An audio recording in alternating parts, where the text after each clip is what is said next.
मेरे अत्यंत प्यारे साथियों, सबको मेरा प्रेम भरा नमस्कार स्वीकार है। आज मैं आप लोग को निशा त्रिपाठी की एक कहानी सुनाने जा रही हूँ। निशा त्रिपाठी जो कि हमारे ममता की माँ परिवार का एक बहुत ही महत्वपूर्ण हिस्सा है। बहुत ही प्यारी बच्ची है ये, अत्यंत प्रतिभाशाली, गुणवान, गृह कार्य में निपुण, बेहद संस्कारी बच्ची। इसके कमेंट्स बहुत ही प्यारे होते हैं, अधिकतर श्री राधे नाम से आते हैं। तो आज मैं आप लोग को इनकी कहानी सुनाने आ रही हूँ। तो निशा त्रिपाठी कहती हैं, माँ जी एक कहानी लिखने का प्रयास किया है जो कि इस प्रकार है। एक माँ जी हैं, उनका नाम कुसुम माँ जी है, जो बेहद नेक दिल और हंसमुख स्वभाव की है।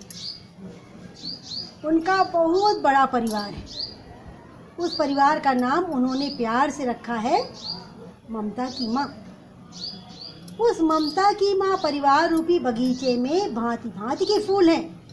मतलब उनके बच्चे प्यार से उन्हें माँ जी कहते हैं। तो कोई दादी माँ, कोई कुसुम माँ, कोई आंटी, कोई नानी, वो रोज़ अपने बच्चों को अच्छे संस्कार और सीख देती हैं। कभी भजन के माध्यम से, तो कभी कहानी, तो कभी स्वस्थ रहने के लिए योगा और प्राणायाम के माध्यम से।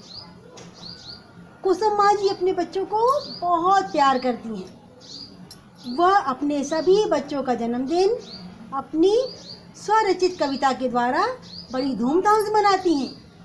फिर एक दिन कुसुम माँ जी ने अपने बच्चों से कहा, अब इस परंपरा को आप लोग आगे बढ़ाओ, अपनी माँ की तरह कविता और कहानी लिखने का प्रयास करो। और माँ जी की मेहनत रंग लाई और आज उनके सभी बच्चे कुछ ना कुछ लिखने का प्रयास करने लगे। माँ जी ने अपने बच्चों के अंदर छिपी प्रतिभा को पहचाना और उसे दुनिया के सामने लाई। ये सिर्फ एक माँ ही कर सकती थी और मुझे गर्व है कि मैं भी ममता की माँ फैमिली का एक हिस्सा हूँ। और यहीं पर इनकी कहानी समाप्त हो गई।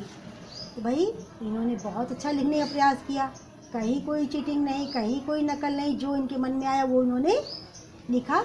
इनकी रचना पूर्णतः मौलिक थी। इन्होंने अपने मन के उद्गारों को, मन के विचारों को हम सबके समक्ष रखा।